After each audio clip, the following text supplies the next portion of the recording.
Pelo sinal da Santa Cruz, livrai-nos Deus, nosso Senhor, dos nossos inimigos, em nome do Pai, do Filho e do Espírito Santo. Amém. Leremos o Evangelho que se encontra em João, capítulo 8, do 1 ao 11. João, capítulo 8, versículos de 1 a 11. Jesus foi para o Monte das Oliveiras de madrugada, voltou ao templo. E todo o povo se reuniu ao redor dele, sentando-se, começou a ensiná-los. Os escribas e os fariseus trouxeram uma mulher apanhada em adultério. Colocando-a no meio, disseram a Jesus: Mestre, esta mulher foi flagrada cometendo o adultério. Moisés, na lei, nos mandou apedrejar tais mulheres. E tu, o que dizes? Eles perguntavam isso para experimentá-lo e ter motivo para acusá-lo. Mas Jesus, inclinando-se, começou a escrever no chão com o dedo. Como insistissem em perguntar, Jesus ergueu-se e disse: Quem dentre vós não tiver pecado, atire a primeira pedra. Inclinando-se de novo, continuou a escrever no chão. Ouvindo isso, foram saindo um por um, a começar pelos mais velhos. Jesus ficou sozinho com a mulher que estava no meio, em pé. Ele levantou-se e disse: Mulher, onde estão eles?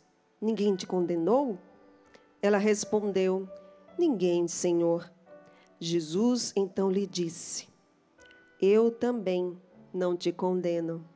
Vai e de agora em diante não peques mais. Palavra da salvação, glória a vós, Senhor. Veja que situação difícil desta mulher, na qual ela foi acusada.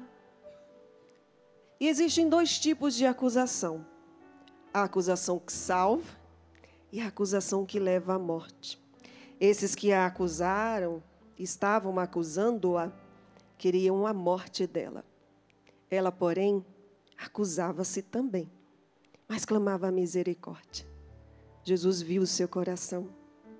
Jesus viu o seu arrependimento. Por isso que Jesus, olhando-a, disse: Ninguém te condenou? Eu também não te condeno. Vai e não peques mais. Como é difícil, né, meus irmãos, olharmos para nós e fazermos esta reflexão de quão miseráveis nós somos. Muitas das vezes, nós temos a facilidade de apontar o dedo e ver o pecado do outro e ver o erro do outro. É mais fácil. Mas o Senhor nos chama a fazermos, principalmente neste tempo da Quaresma, no qual estamos nos preparando, semana que vem, a semana maior, para bem vivermos, para nos assemelharmos a Jesus Cristo, para sermos misericordiosos, primeiro conosco, depois com os outros. A olhar para nós e nos acusarmos, mas não nos condenando à morte, como faziam estas pessoas com esta mulher, mas acusando e clamando: Senhor, eu pequei, realmente eu pequei. Tende compaixão, Senhor, e tende misericórdia de mim, que sou pecadora, que preciso da tua graça, que preciso da tua ajuda. Este evangelho, há alguns dias, eu venho meditando com ele.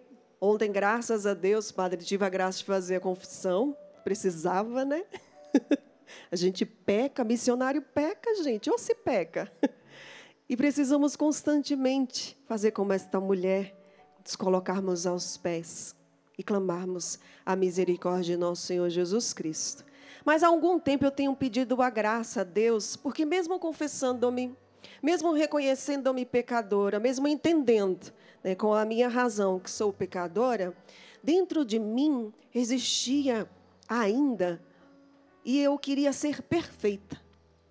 E quando eu pecava, eu me martirizava muito. Eu pequei? Como? E eu percebia que dentro de mim algo estava errado. E falava: Deus, mostra na minha história, mostra na minha vida, porque eu entendo, eu sou pecadora.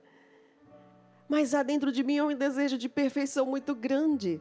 E que eu não sei, e que eu sei que eu não sou perfeita. E que me martirizo muito quando eu peco. Ao invés de simplesmente chegar e reconhecer, pequei, Senhor, misericórdia. A misericórdia só entra num coração arrependido. No coração que reconhece que é miserável.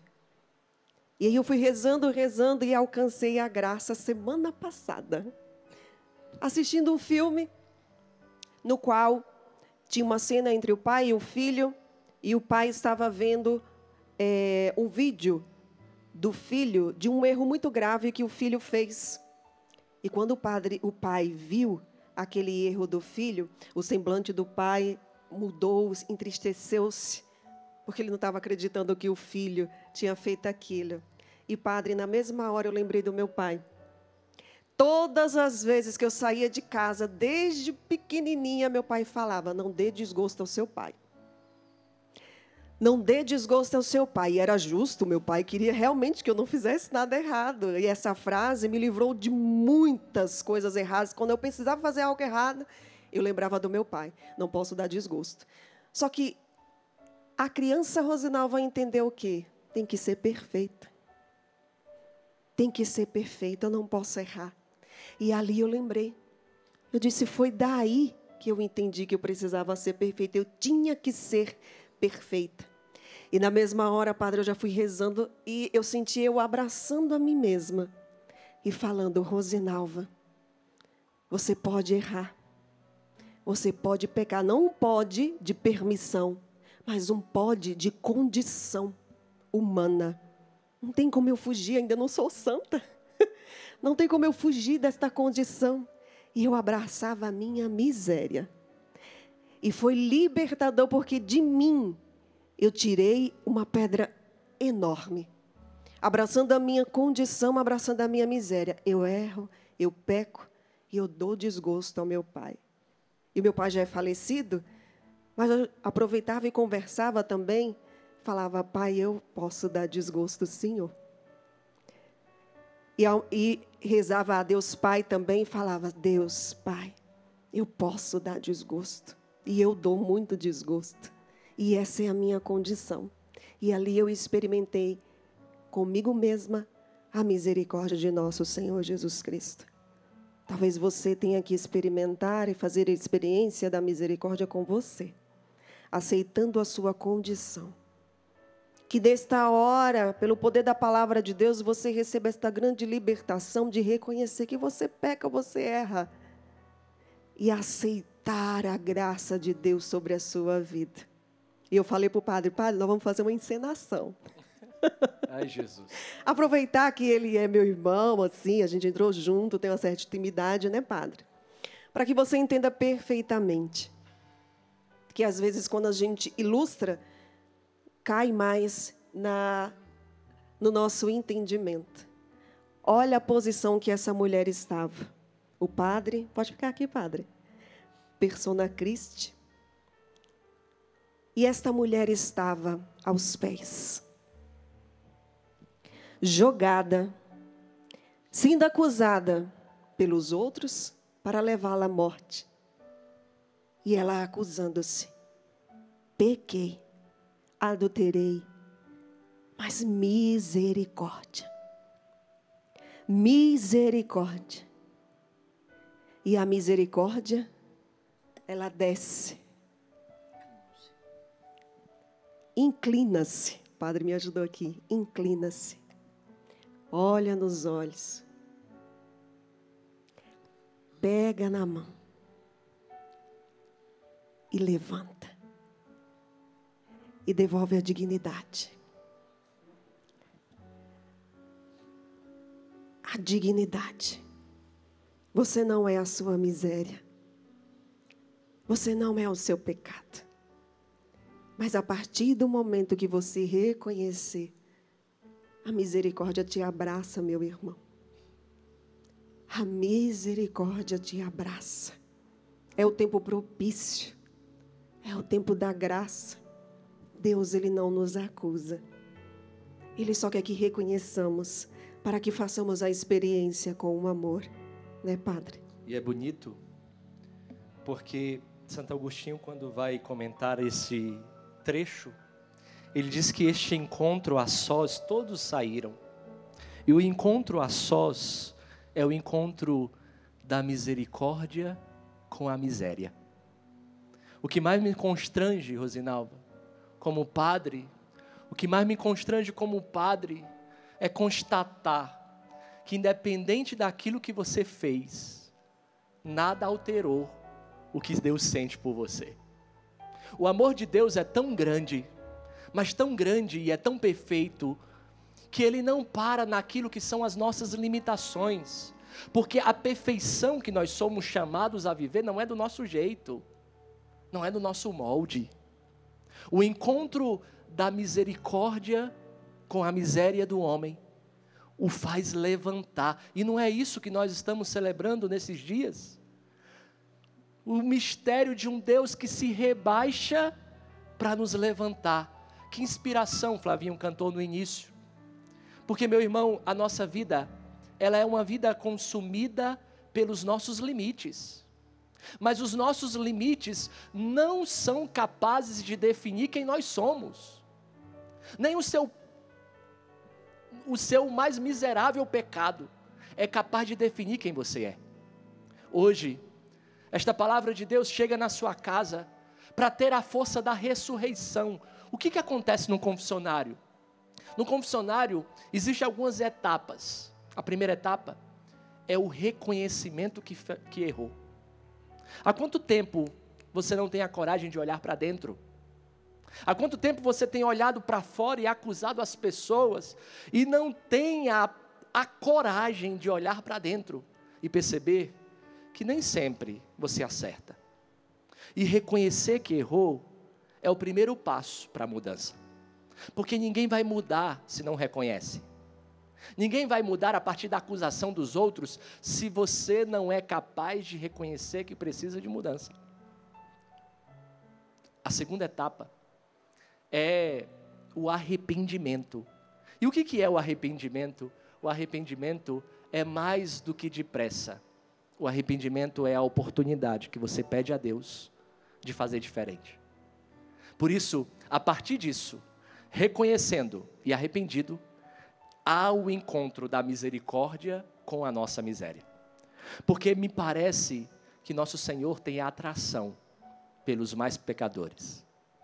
Por isso, que a Canção Nova está aqui para espalhar este amor e dizer a você: não desista dos seus erros, não desista da sua vida, não desista daquilo que são seus pecados, e são tantas as acusações que nós fazemos conosco mesmo, dizendo que nós não temos mais jeito, dizendo que as pessoas ao nosso derredor não são mais capazes de mudar. Fulano de tal não tem mais jeito, mas hoje nós encontramos no Evangelho alguém que foi pega em adultério. Ela não era inocente. O inocente aqui, a personagem que é inocente, é o Cristo Jesus que se rebaixa para levantar. Por isso, permita que nosso Senhor vá em direção à sua miséria, ao seu pecado. E o que nós seríamos se não fosse a misericórdia de Deus na nossa vida?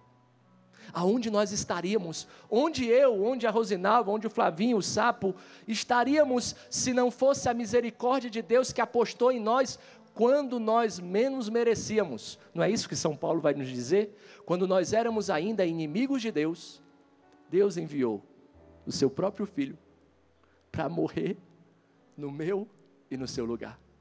Olha como é constrangedor. Morrer por alguém que não vale a pena. Morrer por alguém que não tem merecimento nenhum, mas que precisa ser levantado e ser restaurado. Eu dizia de manhã no programa Sorrindo para a Vida, de um outro contexto que a gente estava, que o perdão é dado a quem não merece. O perdão não é dado a um merecedor. Porque a pessoa que não merece o perdão é aquela pessoa que não errou. Então ela não merece o perdão, não é dirigido a ela. E essa mulher, como o senhor dizia, apesar de ter sido enquadrada certinho na lei, né? Porque a lei dizia isso, a lei que fez com que aqueles fariseus a agarrassem e a levassem até ali, mas a lei dizia que primeiramente o homem tinha que ser apedrejado.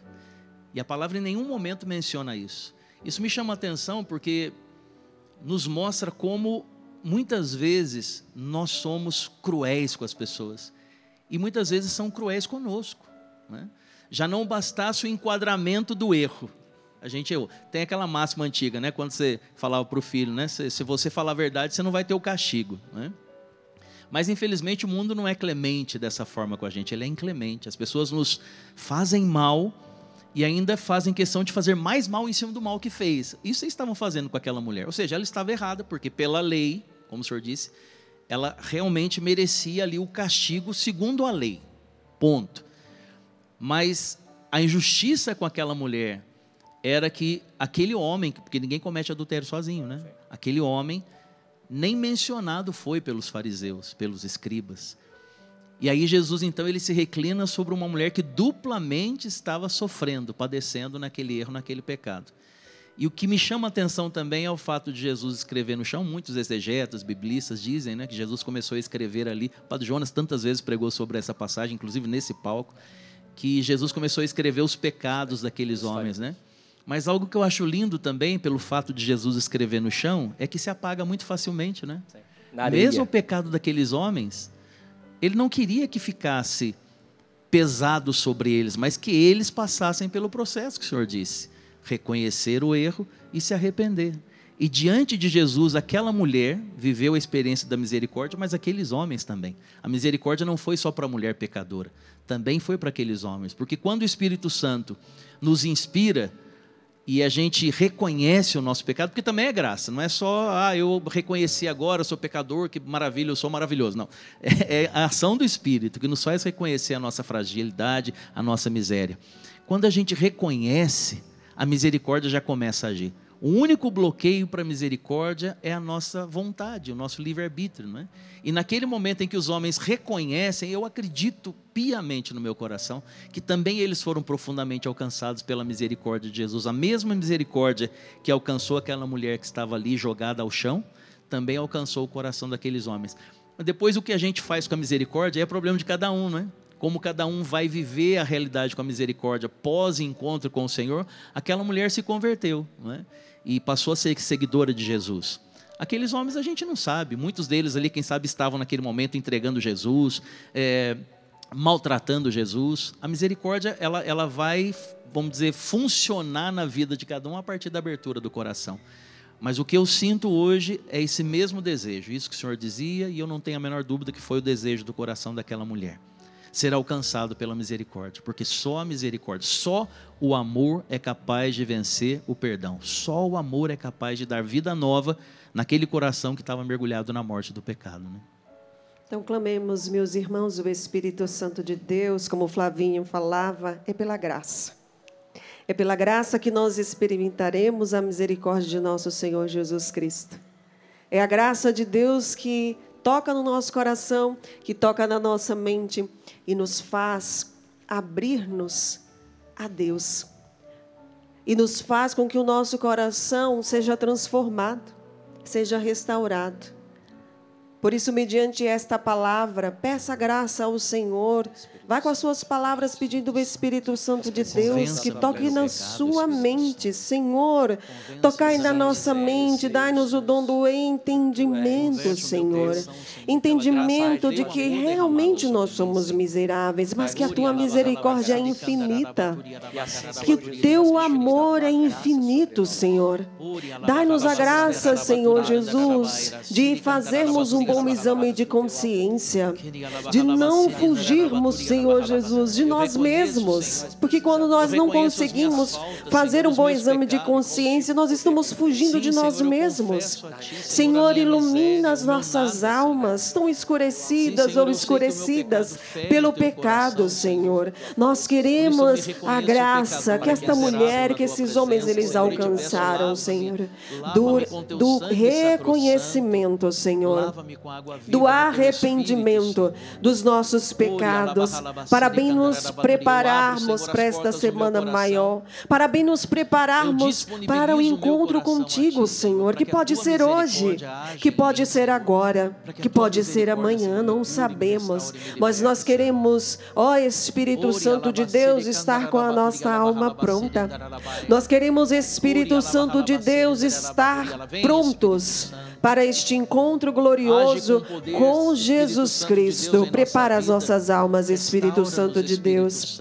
Prepara o nosso ser, Espírito Santo de Deus. Vai, meu irmão, pedindo com as suas palavras o Espírito Santo, para que Ele venha e encha a sua alma com uma luz, para que Ele venha e te encha com uma graça de Deus, que Ele te encha com o entendimento. Dá-nos, Senhor, o dom do entendimento. Nós desejamos, nós necessitamos, Senhor, do Teu amor, da Tua misericórdia. Vem sobre nós, Senhor, e derrama a Tua graça.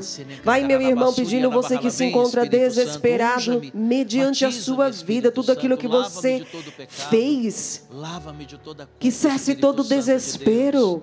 Nada de desespero. Que a paz de Deus reine no seu coração. Não está perdido. Você não está perdido. Você não está perdida. Existe a misericórdia de nosso Senhor Jesus Cristo. Procure um padre, se confesse, abrace a misericórdia de nosso Senhor Jesus Cristo. Ele que se entregou na cruz, abriu os céus para nós adentrarmos. Meu irmão, que o seu coração nesta hora se encha de esperança, que toda a tristeza que o pecado tem causado na sua vida caia por terra, pelo poder do nome de nosso Senhor Jesus Cristo, e que receba a esperança neste dia, e que receba a alegria de ser salvo, de ser liberto, de ser restaurado. Não está perdido. A sua vida não está perdida. Não está perdida. Cristo morreu para nos salvar, para nos libertar. Creia na morte e ressurreição de nosso Senhor Jesus Cristo. Creia na misericórdia de Deus. E se você não crê, peça, Senhor, ajuda-me a crer. Ajuda-me a abraçar a Tua misericórdia, Senhor. Ajuda-me a acreditar que existe saída para mim. Meu irmão, receba o Espírito Santo de Deus nesta hora. Há uma saída para você e é Cristo Jesus. Vá orando no Espírito agora. Convido você que está aqui a ficar em pé. Nós vamos receber Jesus dentro de instantes. Mas é o Espírito Santo quem nos prepara, é Ele quem lava a nossa alma, o nosso coração, nos purifica de todo o mal. Vá pedindo, vem Espírito Santo. Se você ora no Espírito, vá soltando a sua voz. Se você não orava no Espírito, vá pedindo, vem Espírito, eu necessito de Ti. Vem Espírito Santo, lava-me, purifica-me, cura-me Espírito Santo. Dá-me um coração adorador, Espírito Santo de Deus, para que a minha vida seja transformada, para que eu possa hoje, aqui e agora, como aquela mulher que foi jogada aos pés de Jesus, que também eu aqui e agora, Espírito Santo, possa viver esse encontro pessoal com Jesus, movido por Ti, impulsionado por Ti, Espírito Santo, que eu viva agora aqui esse encontro pessoal com o Redentor, com aquele que cura, com aquele que salva, liberta e restaura. Vem Espírito Santo de Deus, eu necessito de Ti. Diga, eu abro as portas do meu coração, Espírito Santo, eu escancaro as portas do meu coração para receber o Redentor, o Salvador. E nós que estamos aqui, você em casa, aplaudamos o nosso Deus poderoso, que vem ao nosso encontro. Aplauda o Senhor, o Rei dos Reis.